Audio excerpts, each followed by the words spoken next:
Welcome to another edition of our live Pittsburgh Sportsline TV show in the Bethel Park studios.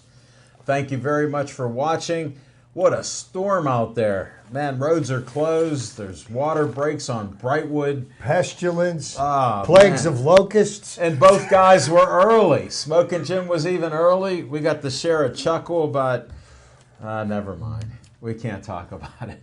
Expansion into the Asian continent for the NFL. I'm Al Levine, the talking machine. I got Chip Hayner with me, and Smoking Jim Frazier is fully recovered from his quadruple bypass. He was just talking about one of the greatest interviews he ever did.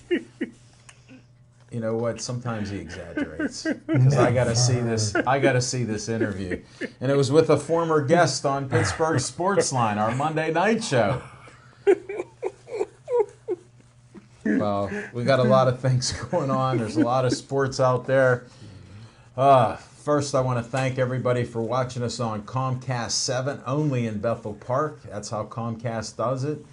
Thanks for watching us on Verizon in Bethel Park, Verizon 32, and everywhere else on Verizon 32 from Nemacolin to Cranberry Wexford. We appreciate it.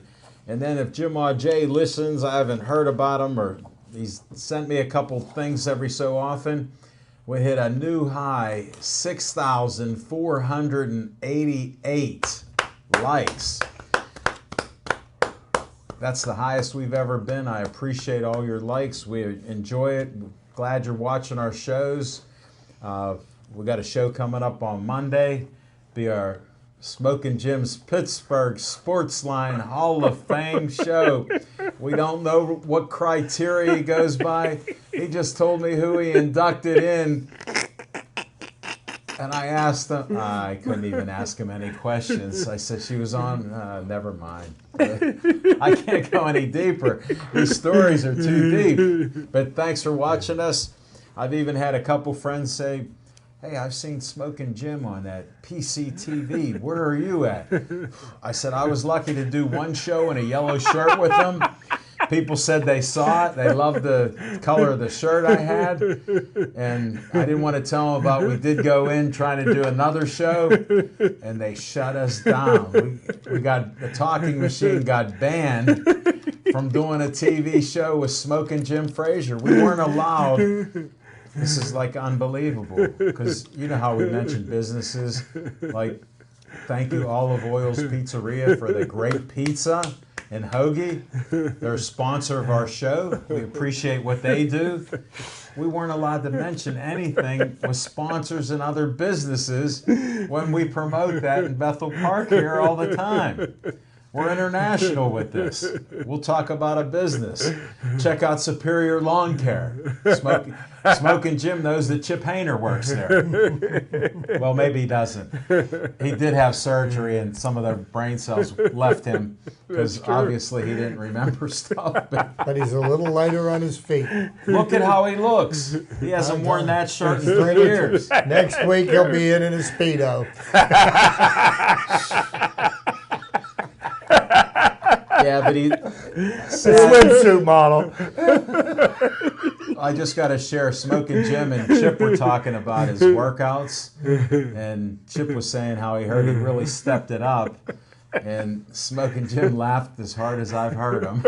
He doesn't do certain things that they recommend you do in therapy. He's a PT monster. So I know just as much as they do.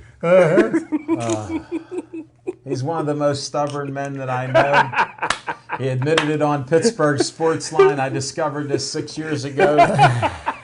And it's just unbelievable. I got some promos to at least show. Let me start with Olive Oil's Pizzeria.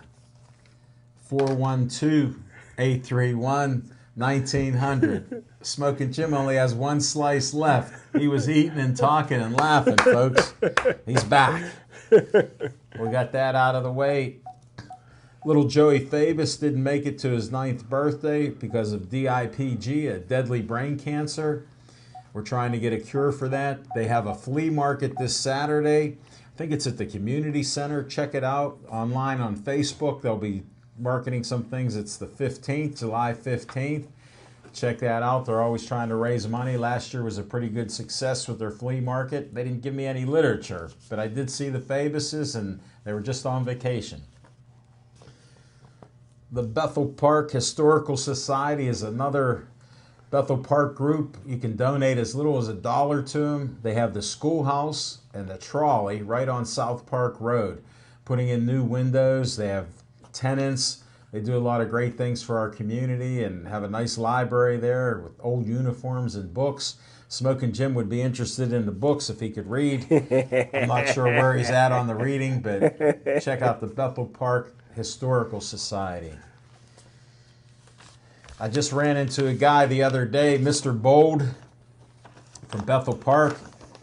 He said, "Hey, Al, I love that Uncle Al wants you for BPTV, 412-831-3304. You can help Devin Shea and Steve and Ethan here on camera in the background with the control board, the videos. Come on out. I want you for BPTV. Check it out." All right, one more thing. The Bethel Park Community Foundation has money for all of you. They have groups that are doing good things in Bethel Park, from $100 to $5,000. Get an application on bpcf.org. Get an app, apply, and you could be getting $100 to $5,000 for your group.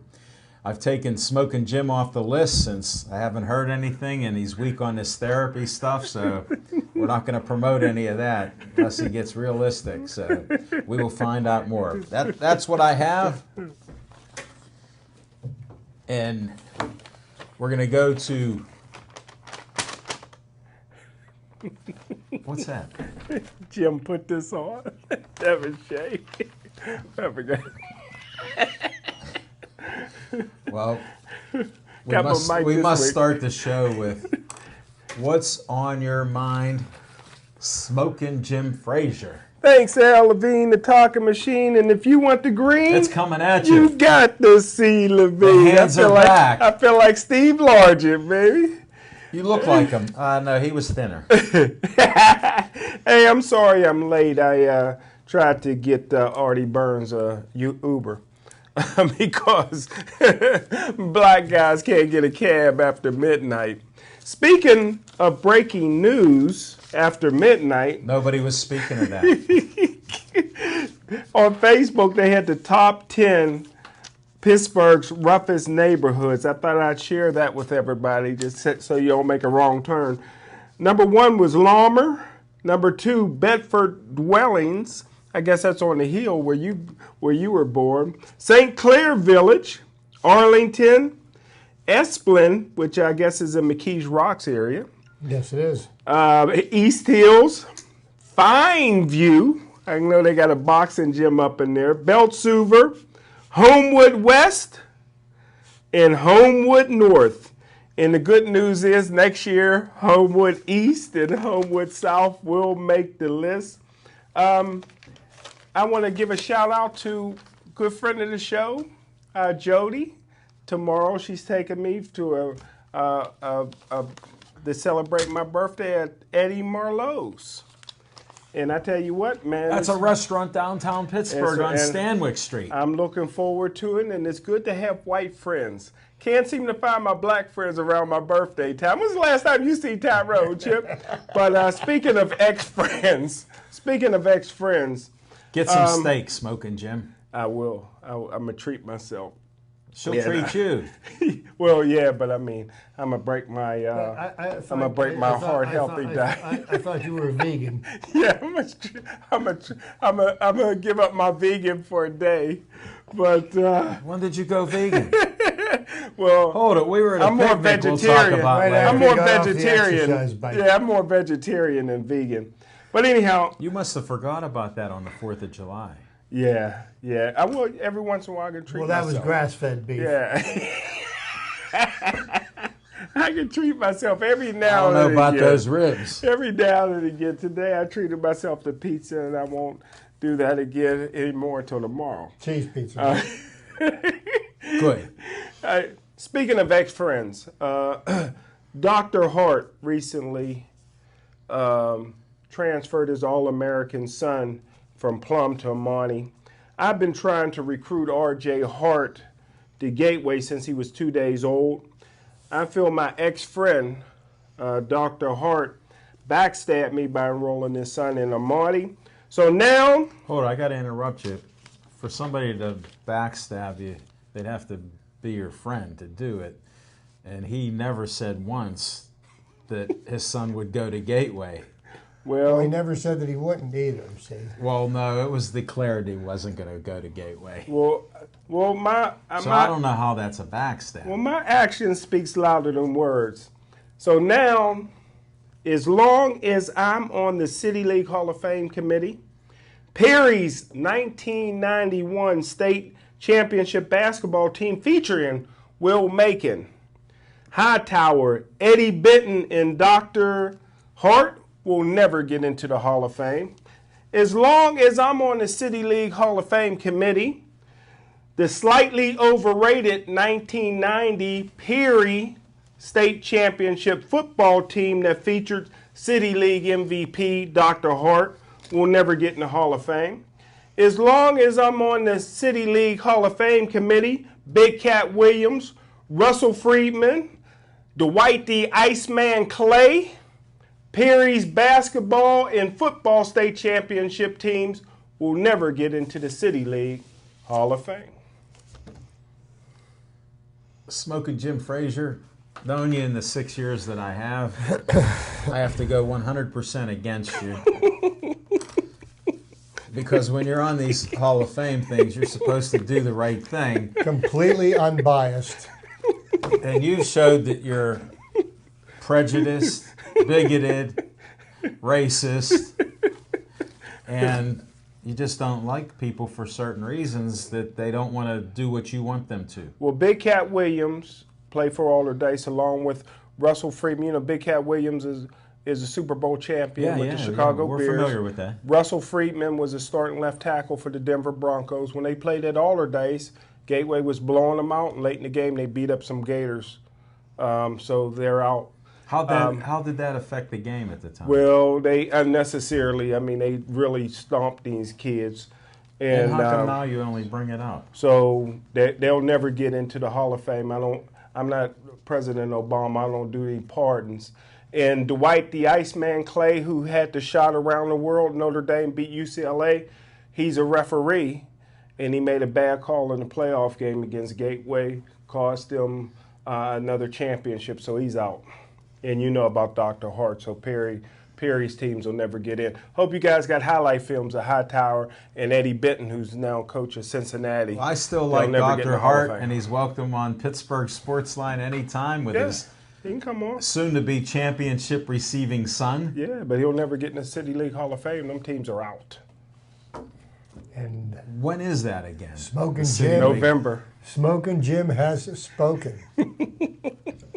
They can sit outside with Big Cat Williams. Smoking Jim, Stomping Gators. I hate to interrupt you, but they're not really that concerned about it there. Well, that's good because they ain't getting in. They don't care. They're like you about doing things in therapy. You don't care about this while you're walking like a turtle.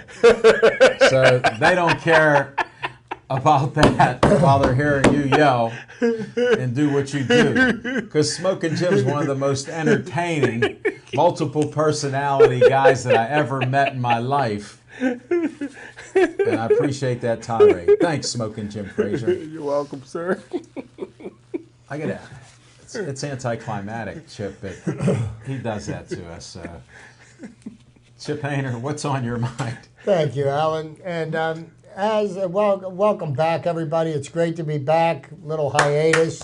Yeah, I went up. It's a month since you've been on. I went up north and spent some quality time with some family. Was you in Lewiston, visiting Maine? the great, no, not Lewiston, great state of Maine, just south of Portland. His information. Recharged my batteries, and I'm ready to go again. But did you eat enough lobsters? The only question I have. not enough, but we ate a few. Okay. Yeah, there's a few less in the ocean. But, you know, as I have always been critical of the buffoons that are commissioners of the NFL and the NHL, because we've got buffoon number 1 and buffoon number 2, got to tip my hat to the commissioner of Major League Baseball, because once they got rid of the buffoon named Bud Selig, they brought in somebody that seems to have a better grasp on reality. Wow. And Rob Manfred, you got to tip my hat to you. First off and foremost, for not letting Pete Rose back into eligible for the Hall of Fame. Yeah. Smoking Jim's with me on that. Yeah. Rule 21, paragraph D. Read it in the rules of baseball. Oh, he signed that. It speaks volumes. But also, Rob Manfred has changed the format for this year's All-Star Game, which is being played tonight, the Midsummer Classic. Bud Selig, after he called the 2002 All-Star Game a tie because both teams ran out of pitchers in the 11th inning,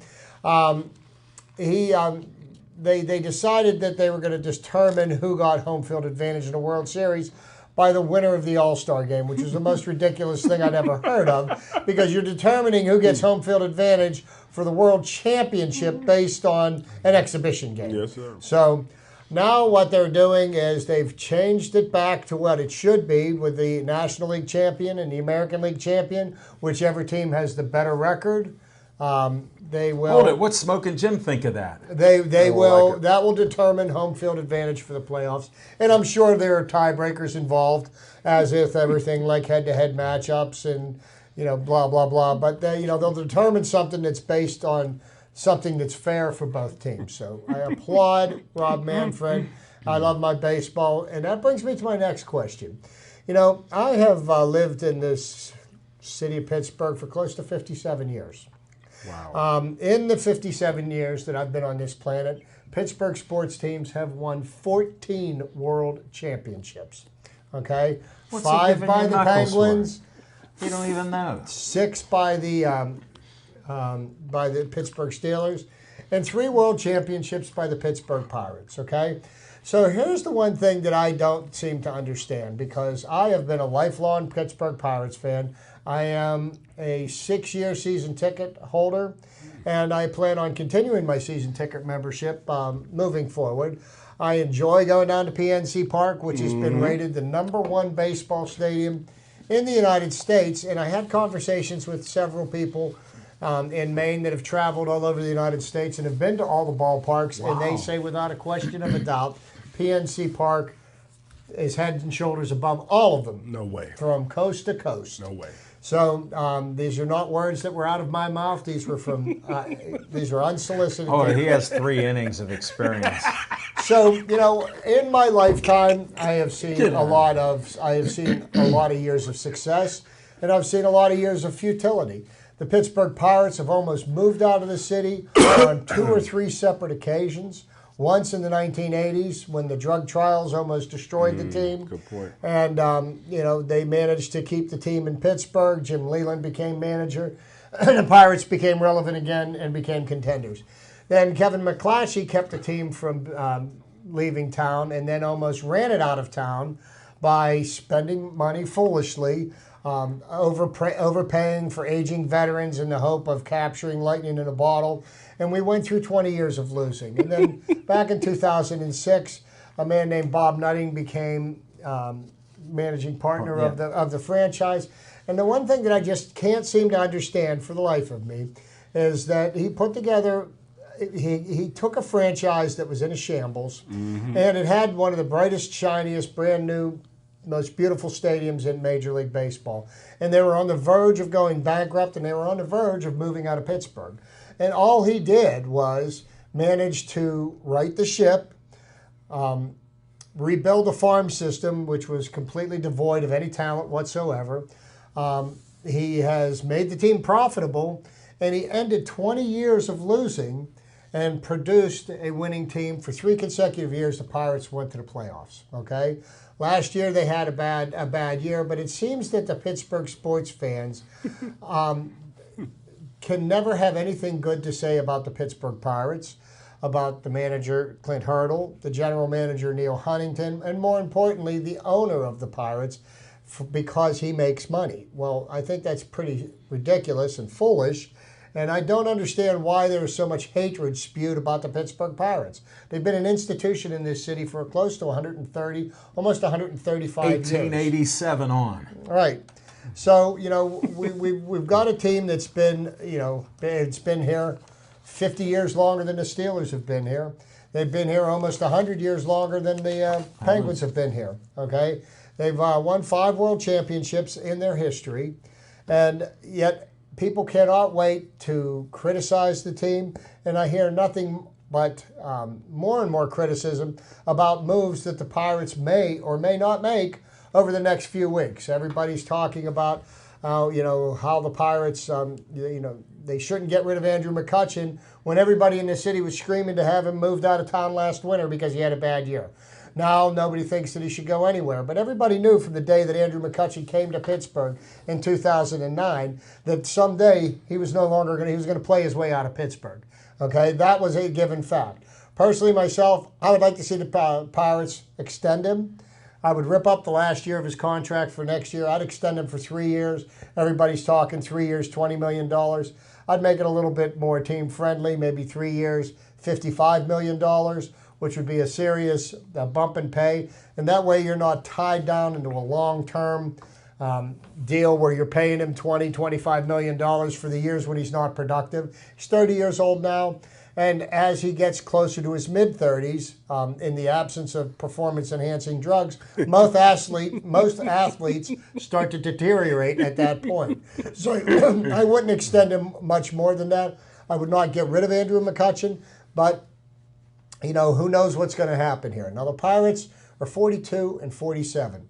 They're 5 games under 500, and yet they still have a chance to win the division this year, because for the last 4 or 5 years, the Central Division was the best division in baseball, and the Pirates were one of the best teams.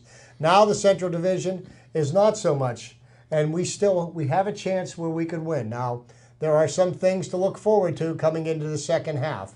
We've had a lot of players play out of their comfort zone and doing things that they weren't expected to do this year because of the foolishness of Starling Marte and because of the foolishness of Young Ho Kang. Those were 2 big contributors the Pirates were counting on for this year. They haven't been able to yet. Starling Marte comes back next Tuesday. So now we're going to pick up a Gold Glove left fielder, okay, next week without having to give up anybody. Yeah. Okay? So we don't have to trade away anybody. And we'll find out if Starling Marte's career statistics were based on performance-enhancing drugs or if this was just a mistake, as he claims. I'm willing to give him the benefit of the doubt. If he comes back and he plays up to the caliber that he played before, I would have no problem in cheering him. The one thing I will not have much tolerance for is, occasionally he would take a play off. He might not run out a ground ball. He may not chase down he better give 100% effort 100% of the time. And if he does, I think he'll be brought back into the Pirates' good graces. Young Ho Kang, on the other hand, who knows what to expect. We may not see him this year. We may not see him again. I understand the Major League Players Association is trying to work on getting him a visa to get back here. And if he's able to play and he's able to contribute, that's fine. And if he's not, maybe that's your trade bait for somebody. But this is what's on my mind. I don't understand why the hatred for the Pittsburgh Pirates. They're an institution in this town. I think they should get more of a benefit of a doubt. Who's the light-skinned guy for the Yankees? Boy, he can hit that ball. Aaron Judge. Oof, that's my player. Here come the Judge. You didn't listen to the thing Chip was talking about. I listened to all You're of one it. of those haters that he's talking about. Hey, You're one of the haters. You don't Marte's my acknowledge- guy. Marte's my guy. Hey, I will be at PNC Park Friday and Saturday night watching the first half, the second half of the season after the All-Star game. It's going to start off with a sweep of the Cardinals. There we go. bad Chip this is year. predicting. They're all bad. They're all bad. The only team that's got a winning record. Milwaukee, right? The only team is Milwaukee. And you want to hear the funny thing? Everybody says the Pirates don't spend enough money. That's why they don't win. Lowest payroll in the league. Milwaukee's payroll this year is $60 million. For the whole team. The whole team. And $20 million of that is on Ryan Braun's contract. And the Pirates payroll's over 100 million. Did So they tell tell you- me, did they tell you that in Maine, too? does winning equate to? Does it have anything to do with how much money you spend? In Smoking Jim's book, yes. He's an NFL scout. We still don't know what he's talking about. He's banned people from the City League Hall of Fame. That's all I know. I hope he gets called on the carpet about it because he has one vote, and that's all they need. But I count the votes. I know. That's what counts. Smoking Jim, we realize that. On a happy note, what's on my mind is I'm listening to the Bucco game, start of a game, and at the end of one inning, they scored 10 runs. Wow. I shut the game off right then and there and stopped watching and said, I just want to enjoy the moment. They won 13-2. 14 to 3. Okay, 14-3. I didn't get my update like I should have. Yeah, Josh Harrison hit a home run in the 8th inning. All right, Or was but that I the just ninth? wanted to revel in a 10-run inning. For all the naysayers that go, we got no offense, nobody's hitting.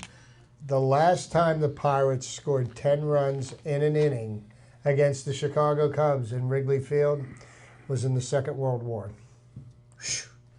And that's why I shut the game off after that, didn't watch the game.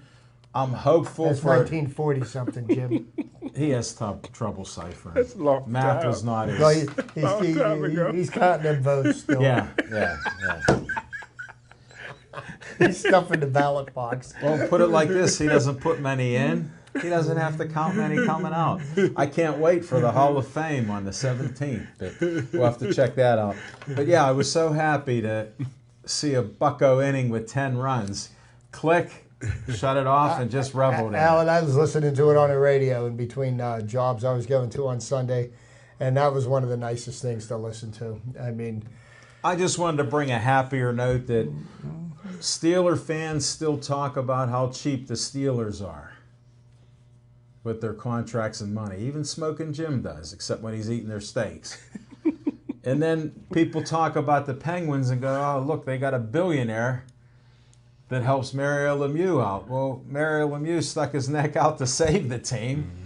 And you got to give them credit. They're up near the top with what they spend on salary caps and everything. So you got to give the Pens some credit. But there's always people in Pittsburgh looking for that dark cloud on why we don't do better. Well, sports, you don't win 100% of all the games. You do lose certain games, and other teams, you got to respect what they do. So what we got, Nutting likes to make a profit. He's made a profit every year. God bless him. so does every other owner in the Major League Baseball, by the way. Well, my favorite team is Golden State Warriors. Well, we'll have a segment for you on They're that. doing it the right way. Of course, Smoking Jim. They drafted everybody. That's what's on my mind, and we'll be right back with Fiction and Fact from Smoking Jim's Almanac.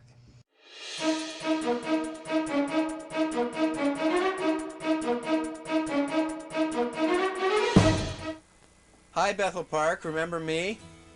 My name is Jason Planitzer. I was the host of a little show here. You may have seen it. It was called The Jason Planitzer Show. What would you say your experience at BPTV, how has that had an impact on your life? I found my voice.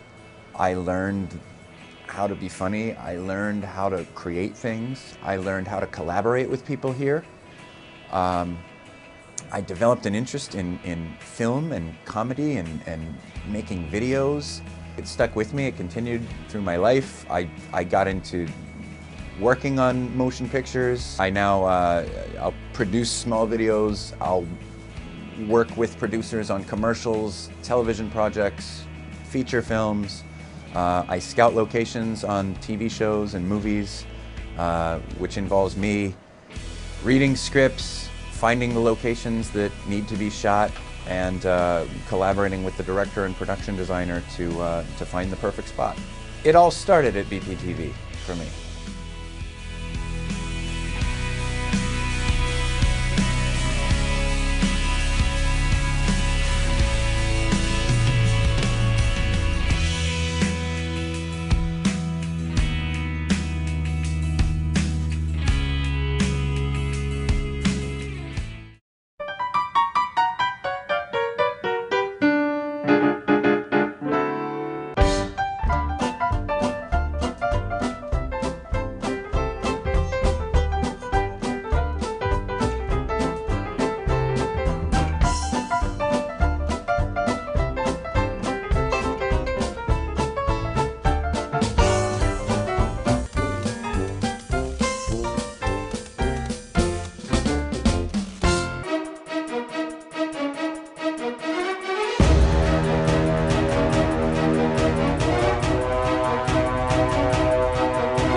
Talking Machine and Chipper. I forgot to mention on Sunday, August 6th, there's going to be a fit camp in Pittsburgh. I don't have any of the details. I'm not going to participate, but people that's out here watching, I'll give all your updates. fans want to know how you're doing. I'm doing great. You look good. I'm a big fan of the stationary bike. So I'm doing real good, and but my and also I wanted to tell Chipper when he was talking Pirate baseball, that left fielder got a gun for an arm. Jose Osuna. Is that how you say his name? Mm-hmm. Man, what a gun! Three guys he threw out at second base. 3 assists in one game. I was very impressed with him. You got to get into talking about him. Absolutely. We'll talk Pirates in the Absolutely. next segment. Okay. Absolutely. But- There's a lot of positive things to talk about the Pirates if you want to look at the positives. 42 and 47. That's okay. I mean, Right away, folks, Smoking Jim brings the negative out. He knows numbers. no. He had to say 40. I mean, it is what it is. I mean, the record speaks for itself. I mean, ultimately, that's how you're judged. That's true. By the way, I thought they'd be worse than that. Did you? Yeah, with what they've lost this year and how their bullpen isn't coming through most of the time. 42 and 47, 5 games under 500 is great. That ain't bad. At the halfway point. Yeah, But I'm hopeful. Fiction and Fact from Smoking Jim's Almanac is... Where's it at? I just want to talk briefly about the lucky 1990 Perry State Championship football team. Oh, you've banned them. I banned them, so I just want to speak on that team. So there'll be nobody that will come up to me wanting to see them in the Hall of Fame like they keep trying to push them in. They'll never be in. But Please, folks, will you ask Smoking Jim to put them in the City League Hall of Fame? Everybody that We're might gonna watch this start a show- GoFundMe page. It says free the 1990 Perry High School and I feel football bad for team. Pepsi, a friend of the show, and Pepsi was a great player on that team, and I wouldn't mind seeing Pepsi in there, but that's never going to happen. Thanks, Smoking Jim. I don't have that 1990 Perry State Championship football team ranked in my top 25 teams of all time. I think that they beat a young, inexperienced Berwick team. They were in the right place at the right time. So I'll just go over my top 10 teams of all time. Number 1. Hold it. How'd we go to this when you were going to talk about Perry? Well, Wait a minute. I already had enough about Perry. I'm just going to prove that they were overrated. So the top 8 are which years of the Gators? There you go. Only got one Gateway team on there, although they easily could have been 10. The number 1 team of all time, the 1986 Gateway team. Number 2 team of all time, 2008 Jeanette team with Terrell Pryor. Number 3 greatest team of all time, 1980 Penn Hills team with Bill Fralick and Tom Flynn. Number 4 team of all time, the 87 North Hills team that won the national LeVar championship. Arrington. No, Navarre was 94. 94? Yeah, the Okay. 87 team won the national championship. LeVar and them won the state championship Okay. with the little Eric. white quarterback. That's Eric good. Kasparovich? Yeah, Pine Richland coach. He was a great baseball player, too. A lot of Yes, he people was. realize that. Yes, he was. The number 5 team of all time, 1959 Braddock team. Number 6 team of all time, the 1960 Beaver Falls team with Joe Namath.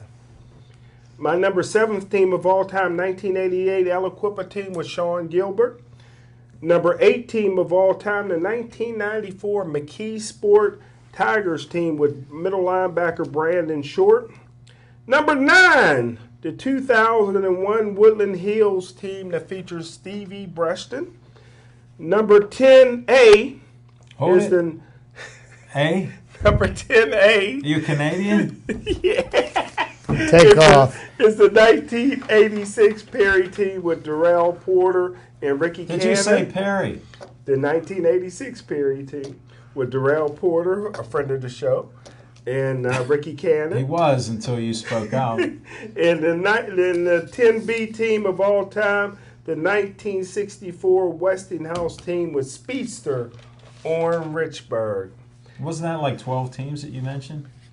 Yeah, about that. 12, 11. Jim, speak to me about the new Perry High School football coach. Rod Rutherford. Rod Rutherford Rod come back to his alma mater, try to bring back some of the glory of the years past, huh? Yeah. How about the defense? Except the 1990 team. Yeah. How about the defensive coordinator?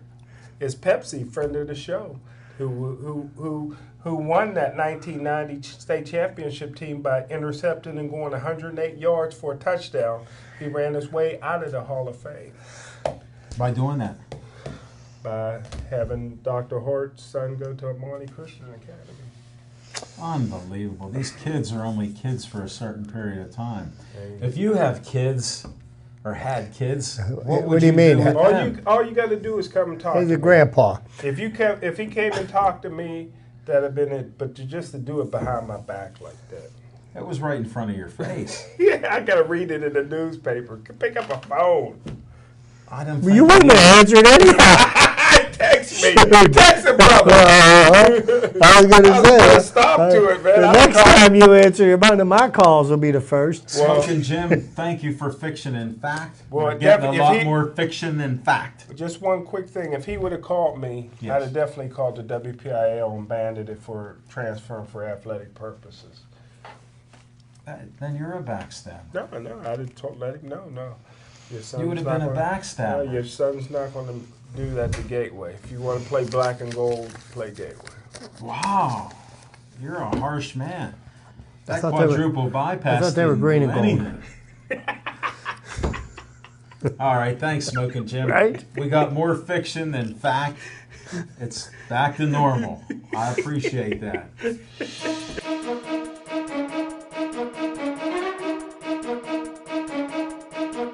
Time for Chips Trivia. And so what do we got going on tonight in the middle of sports? All-Star game? We got the mid-season o'clock? classic starting at 8 o'clock, okay? So I got 20 fun facts about the All-Star game. And of all the major sports, this is the only All-Star game that you should even spend any amount of time watching, because this game is played truer to how the game of baseball is played. There's no differences in the rules. The pitchers try to get the batters out. The batters try to get hits and score runs, just like any other baseball game. It's not like the Pro Bowl where nobody tries to tackle anybody, or the NHL All-Star game where nobody tries to check anybody. I like that. Or how about the nobody NBA. plays defense in the NBA game and they score 490 points per game. So the very first All-Star game was played in 1933 at Comiskey Park in conjunction with Chicago's Century of Progress Exposition. It was the brainchild of the Chicago Tribune sports editor, Arch Ward. Alan's favorite baseball player, Babe Ruth, hit the first All-Star home run, a two-run shot to right field off of the Cardinals. Bill Hallahan in 1933, the American League won 4-2. Tuesday's game will be hosted by the Miami Marlins, and actually there's only one other team in Major League Baseball that has not hosted the All-Star game now, and that would be the Tampa Bay Rays. So there's one more team of the 30 in Major League Baseball to yet host a game. Now, from 1959 to 1962, there were 2 All-Star games each season. Hometown hero Carl Hubble. Remember this name? He pitched for the New York Giants. And this was in the second All-Star game. He became a legend by striking out Babe Ruth, Lou Gehrig, Jimmy Foxx, Al Simmons, and Joe Cronin in a row in 1934 at the Polo Grounds. They all wound up in the Hall of Fame. And the other interesting fact about that game, of the 18 players that started that game, only one is not in the Hall of Fame, and that is Wally Berger.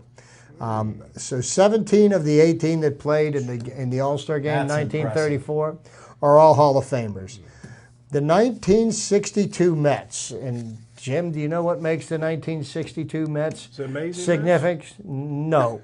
They were the worst baseball team in the history of was Major League close. Baseball. That was close. Casey Stengel was their manager.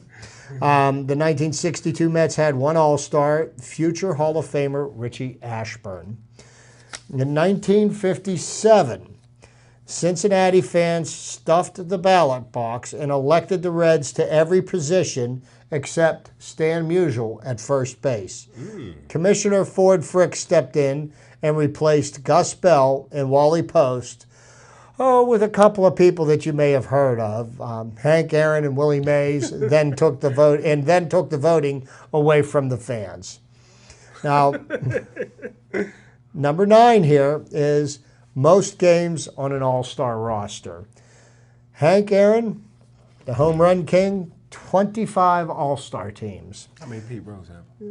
Stan Musial, 24. Willie Mays matched his uniform number with 24 appearances, and Mickey Mantle with 20 all-star appearances. Mickey played that long? And yes, he did. Well, take into account from 1959 to 1962, there was 2 all-star games a year. Oh, that's why. Okay, See? I got you. So, Okay. so now you see why Hank had 25 and Willie Mays and Stan Musial. It's still 6 all-star games. And now, in 1971, this one will give us a little Pirate connection here. In 1971, a pinch hitter named Reggie Jackson hit a Doc Ellis slider so hard that it hit an electrical transformer on Tiger Stadium's right field roof and bounced halfway back to the infield. Scientists say it would have carried 532 feet if the transformer hadn't gotten in the way. That is a poke. And that was in a game on a pitched ball that was trying to get the batter out, not in batting practice, guys. LOLSD? No. No, that was, I find that story hard to believe, that Doc Ellis pitched a no-hitter under the influence of LSD. He says, but I don't know.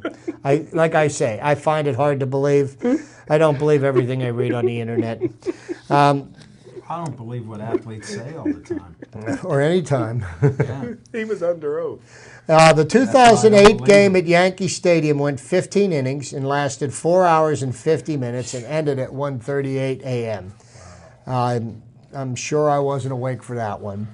Now, here you go. Here's your favorite player. Pete Rose was an all-star at first base, second base, third base, left field, and right field. And at this point, the National League and the American League,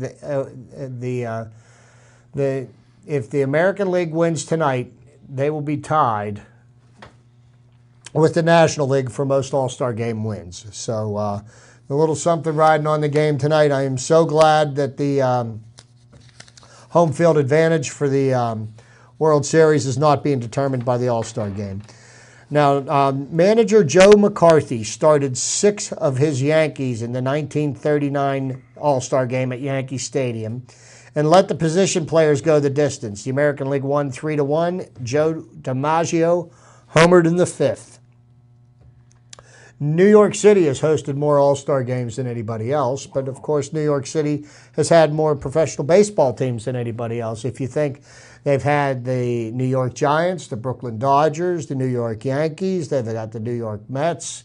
So quite a few teams, but they've hosted 8 All-Star games. The Yankees have hosted 4. The New York Giants hosted 2. The Mets have hosted 1, and the Brooklyn Dodgers have hosted 1. Gary Sheffield and Moises Alou each was an all-star for 5 different teams. Wow. So that's something of note. They homered, 17 players have homered twice in an all-star game. The first one being Archie Vaughan from the Pittsburgh Pirates in 1941. Wow. Ted Williams for the Red Sox in 1946. Al Rosen for the Indians in 1954. One of the greatest home run hitters from the West Coast, Willie McCovey in 1969. And Gary Carter, they called him the Kid, for the Montreal Expos in 1981. And I mentioned this game earlier in the broadcast. In 2002 at Milwaukee, both teams ran out of pitchers with the score tied at 7 in the 11th inning, and Commissioner Bud Selig called the game. Way to go, bud. Okay. And I managed to miss one here. What'd you miss? Well, they didn't print it, but it doesn't matter. The 1955 All-Star Game at Milwaukee, won by Stan Musial's 12th inning home run, occurred the same day as the funeral for the founder of the All-Star Game, Mr. Arch Ward. So those are my facts about the All-Star Game. Game starts at 8. By the time they get done with all the pregame ceremonies, first pitch will probably be 8:45. So if you want to get the kids to bed before 1 o'clock, you know, maybe they get the national anthem over a little sooner. But tune in; you'll be sure to see some of baseball's best. Josh Harrison for the Pittsburgh Pirates. He should see the field tonight. Thanks, Chip. I appreciate that.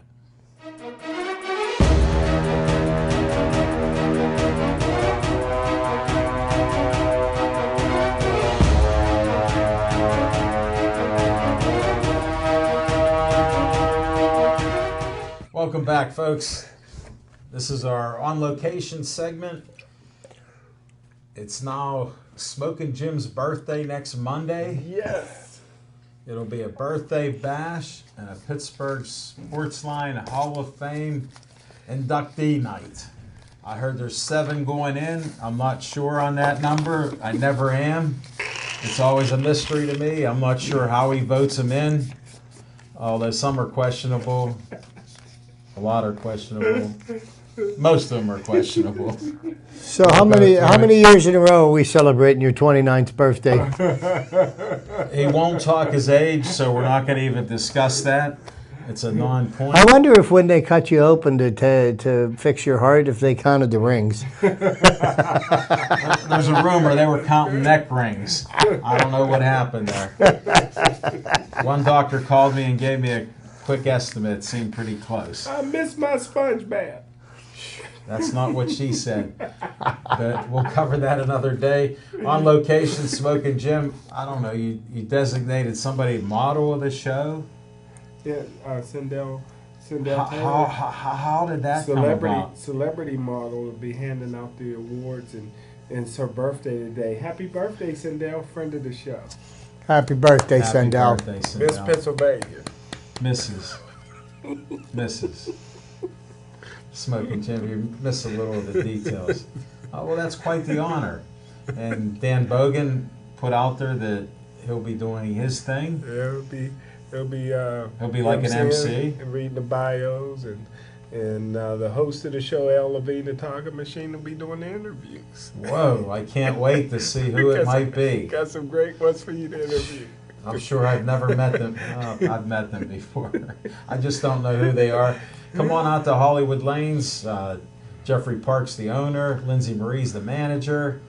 Maybe we even see Baby Delaney there. Who knows what'll be there? My goddaughter. You got more godchildren. He's now up to 98 godchildren. No, 99 godchildren. We'll see if he can get 100 by the time the show's over. It should happen. But it'll be a nice night.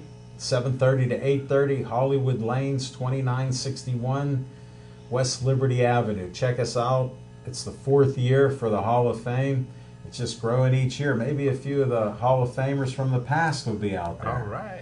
I know I'll be there, and same with Smokin' Jim, so we'll see what happens. Hey, you know there. what? And if I could find a way to make it happen, I certainly would be happy to wish More my than friend welcome. Jim. But well, you know, everything depends on whether or not the weather decides to I heard it's going cooperate to be with a me. rainy night.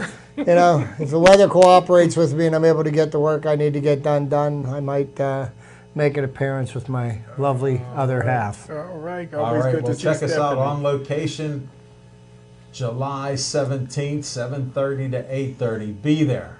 It'll be a fun night, and hint, I may have a cake for Smokin' Jim Frazier. All right. Vegan cake. Yes.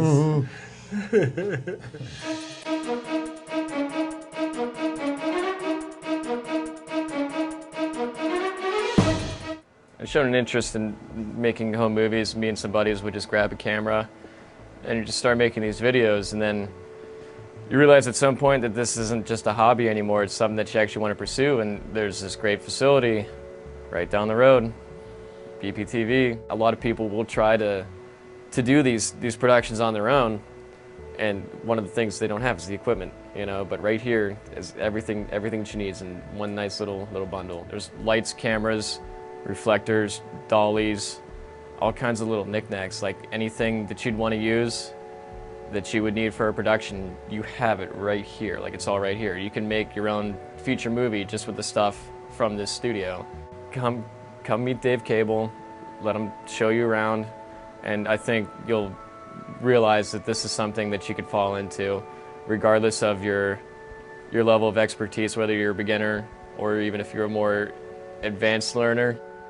There's something here for everyone, and I feel that you just need to come through and just be a part of the experience and just watch and learn, and you know, let Dave be your guide.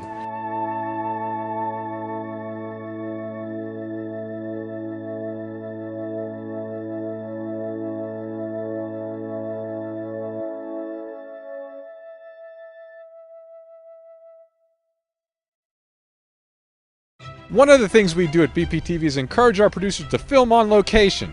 Not only does shooting on location give our producers the opportunity to take advantage of their subject matter, filming in different locations gives each program its own distinct flavor. This also helps anyone who's flipping through the channels avoid confusion when they turn on BPTV. With around 500 programs produced at BPTV each year, the last thing we want people to think is that we're only broadcasting one program.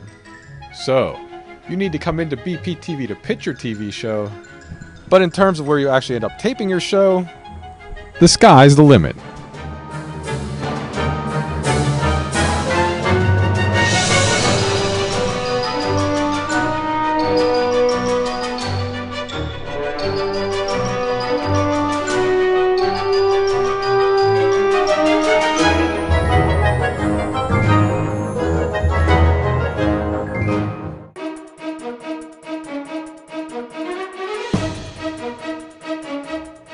Let's talk some Buccos to end this show. I gave you my 10-run episode from the game the other day. It was exciting. I'm hopeful they're 42-47.